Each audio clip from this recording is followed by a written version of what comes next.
Alright,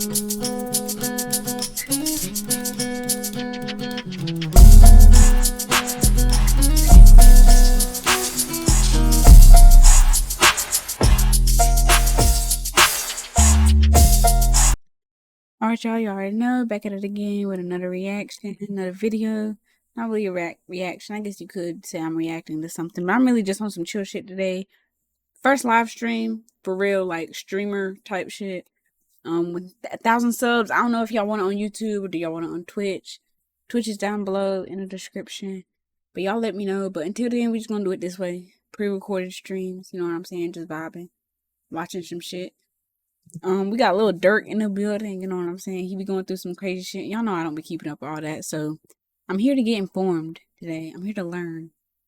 And I'm here to just entertain y'all and give y'all what the fuck I think about it. Chicago rapper Lil Durk is in police Shout custody out, this morning. Blackie Speaks. Dang. Yeah, hell yeah. Lil Durk just got hit with one of the most intense charges of his career. We're not talking about a simple arrest here. This is about murder for hire and is tied directly to the murder of his close friend King Von. This isn't just another Ain't that crazy, bruh? And I'll be talking about it. I ain't gonna talk about it too much, but this shit right here be getting me heated. And I'm very passionate about this because I have too much love for the rap game, for hip hop, and for my community and my brothers and sisters. You know what I'm saying? So it hurts me deeply, and like that shit pisses me off. But I'm gonna try to keep my cool in this video. I really. It's a story of revenge, loyalty, and an alleged plot that reaches from Chicago to Los Angeles. Let's break down the details of how Durk's past might have finally caught up with him and what this could mean for his future. The other day, Lil Durk was arrested in Florida on charges linked to a murder for hire plot, a serious accusation. And we would have never thought, bruh. We thought this nigga done made it. We thought he was, you know, safe and sound, bruh. Especially from this stuff. But I swear, life has a way of creeping up on you. Level of attention to his life and career. According to federal prosecutors, Durk and 5 others tied to his Only the Family, OTF collective, were part of a plan to take revenge against Quando Rondo's camp for the murder of King Von, Durk's close friend and collaborator, back in November 2020. Authorities and everybody, I love how everybody was screaming, slide for Von, and now look what happened. So peer pressure, dangerous drug, bruh. I swear. Our plot began when members of OTF wanted to seek retaliation that watch Von for Von's death. The story of revenge didn't just stay in Chicago though. Prosecutors claimed that in August 2022, I'm dropping a long ass documentary on something around this thing, you know, gang violence and in the rap community and stuff. That shit dropping. You know, it's about an hour and some long. This one ain't gonna be that long. Members from Lil Durk's crew traveled to Los Angeles on the behalf of Durk himself, and they had one goal in mind: to go to LA and take out Quando Rondo. However, this act of violence instead led to the death of Quando Rondo's cousin, Lil Pab, as the group allegedly carried out what they saw as retribution for Von's murder. On August 19, 2022, Quando Rondo and his cousin Lil Pab were in Los Angeles, making their— I swear, y'all, I am holding back. I am. But, like, I hate to see it. Like, I get it. I really do, y'all. But, like, there's too much to lose out here, bro. We gotta stop this. You know what I'm saying? Their way through the city, reportedly attending some business-related matters and spending time with close associates. Quando, known for his connections and tense history with Lil Durk's camp due to the tragic conflict that surrounded King Von's death, was cautious yet calm as they navigated through the city that day. By the time the sun started setting, they pulled into a gas station near the Beverly Center. Just a quick stop to refuel before moving on. Unbeknownst to them, another vehicle. And what makes me so sad and so upset about this is I know these dudes, like, they some real niggas, and that's why I rock with them. And you ain't never gonna see me pick sides or do none of that. Like, I'm here for the music. If it was up to me, none of y'all would be in that petty drama, prideful, egotistical shit, bruh. Cause I love all y'all boys, and like, y'all make great music and y'all help a lot of people, and y'all had a way to get out, bro. That's why I just hate seeing it. But like, I know y'all some real niggas. Y'all just was dealt a bad hand, grew up in the wrong environment, and ain't no child, especially a child, but ain't no grown person need to go through that and deserves all that anyways. But it's like, damn, bro, it's just sad. For real. who had been tracking their movements, strategically following them through Los Angeles. By the time Quando and Lil Pab pulled into the gas station, the second vehicle was closing in, and everything was set for the ambush. As they parked, that white sedan that had been following them pulled in close, creeping up just enough for its passengers to get a clear line of sight, and in an instant, the calmness of that sunny afternoon was shattered.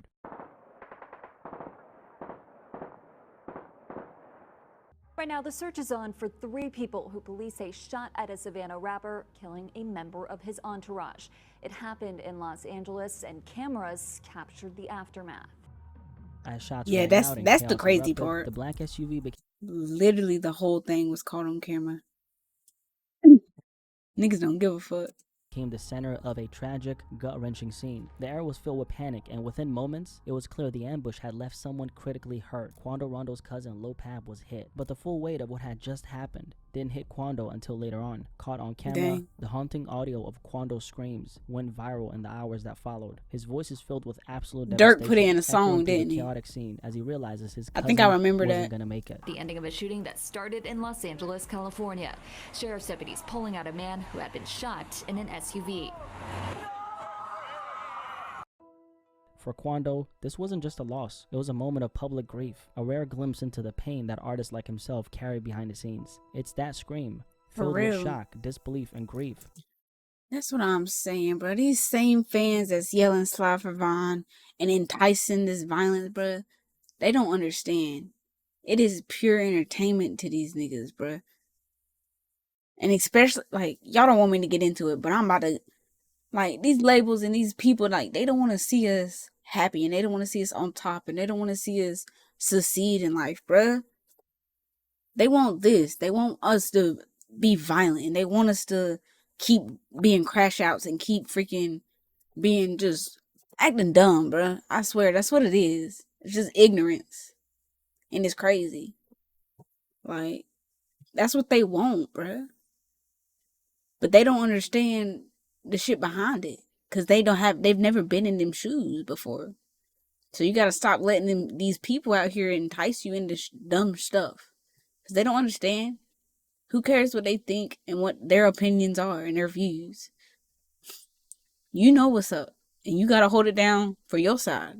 A glimpse into the pain that artists like himself carry behind the scenes. It's that scream, filled with shock, disbelief, and grief, that made the story hit even harder. A reminder of how real and dangerous these conflicts can get. After the shots went off and Lil Pab was hit, police were called, and within minutes, the area was swarming with law enforcement and first responders. The gas station near the Beverly Center quickly transformed into a crime scene, with officers blocking off the area, trying to make sense of the chaotic scene. Paramedics rushed to treat Lil Pab, but it was clear his injuries were severe. Despite their efforts, he succumbed to his wounds right there on the spot, under the police lights right at the gas station, as his cousin Quando Rondo watched him pass away in shock. Quando, still being shaken up from the shock, could hardly process what had just happened. He was visibly distraught, pacing back and forth, his screams echoing across the lot, captured on cameras and phones by bystanders.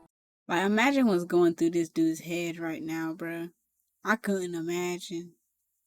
That shit is tough. I hate seeing shit like this. The tragic moment left the hip-hop community stunned and mourning yet another loss in an ongoing cycle of violence. But The crazy part, see, I tell y'all, like, I don't be into this stuff. Like, I didn't even know, he had actually, like, I knew because I know Durk a real nigga, but, like, bruh, this shit done got, it's too much.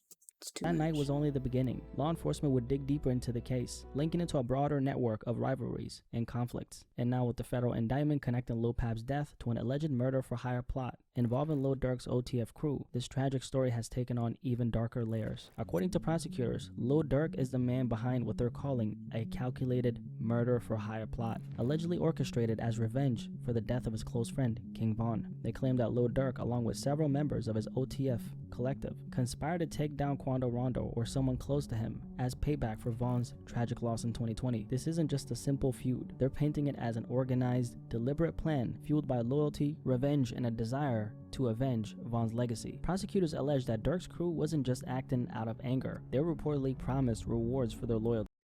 And again, I get it, bruh. I do. But for there to be change, we gotta want the change. We gotta make the change happen. It's not just gonna happen because we think of it and we dream of better days. You know what I'm saying? We gotta put it into action. Let's do it. The indictment describes Cause this can't keep happening, bruh. This nigga was a freaking legend. He had a way out. But it was the environment. And it was the nurturing. And it was the mindset, bruh. We gotta be stronger and smarter. coded conversations between the alleged conspirators, detailing promises of financial compensation or opportunities in the music industry under OTF. This, they say, gave the men enough motivation to track down Quando's circle in Los Angeles and pull off a hit that would eventually send a message across the rap industry. Prosecutors are building the case around Durk's deep connection to King Von and the idea that Von's death was a major turning point for Durk. They're arguing that Durk saw Von's death as something that couldn't go unanswered. According to the prosecutors, this wasn't just about grief, but about maintaining his reputation and loyalty within his crew. Like I said, bruh. He was under all them microscopes and all them cameras and all these people. Like, not only is he a leader in his community, he a leader online on the internet. And we know that the internet loves that negativity shit. And they gonna fuel any fire, any spark they set their eyes on. They gonna feed that shit, bruh. And like, that's Durk's homie, bruh. You know what I'm saying? So yeah, you keep seeing these comments popping up and shit. It's like, dang. Like that. That burning gonna be burning even more. Like, that shit's crazy. Like, the pressure is heavy. See? But like, again, like I said, bro, we gotta be stronger and we gotta be smarter. Like, cause the devil, that nigga he gonna push every which way as hard as he can, bro. And you can't give in to that. And the streets. They claim Durk felt a duty to take action, leading to this You can't fight darkness with darkness. plan. A key element of the prosecution's case is that Durk's associates were allegedly promised rewards, whether in the form of money, prestige, or elevated positions within OTF. The indictment mentions coded language used to communicate these promises, hinting at payouts and increased status for anyone who carried out the attack successfully. Prosecutors argue this incentivized Durk's crew to go to extreme lengths, planning and executing. Why they got Lil Baby playing in the background, though? I peeped that.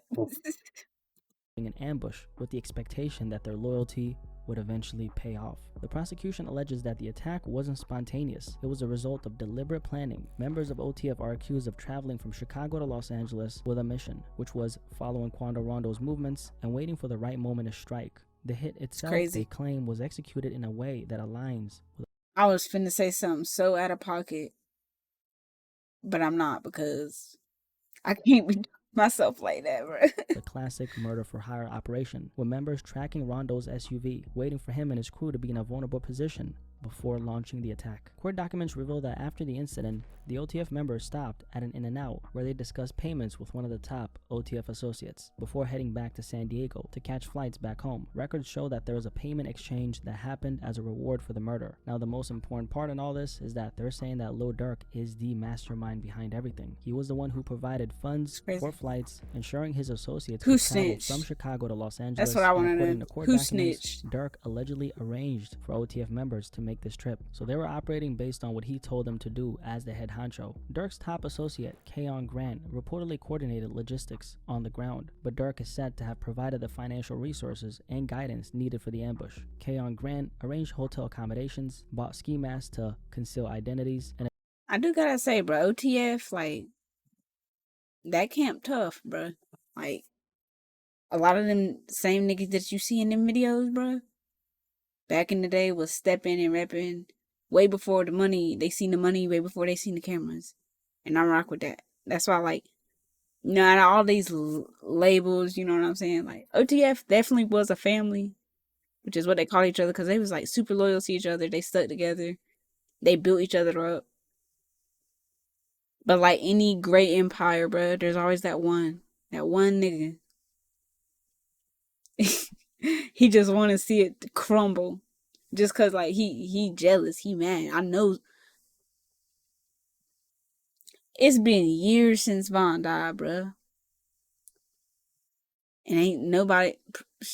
Get out of here, bruh. Nah. Somebody told obtained 2 luxury sedans for the group. Court documents indicate that Grant was also the one who supplied firearms, including one reportedly converted into a fully automatic weapon, all of which prosecutors argue was facilitated under Durk's orders. I think you probably at this point understand why this is so bad for Durk. These aren't just accusations of association or indirect involvement. Prosecutors are painting him as the mastermind behind a deadly, premeditated act. He's being accused And once they catch that drift that he's a leader, you know what's coming next, bruh.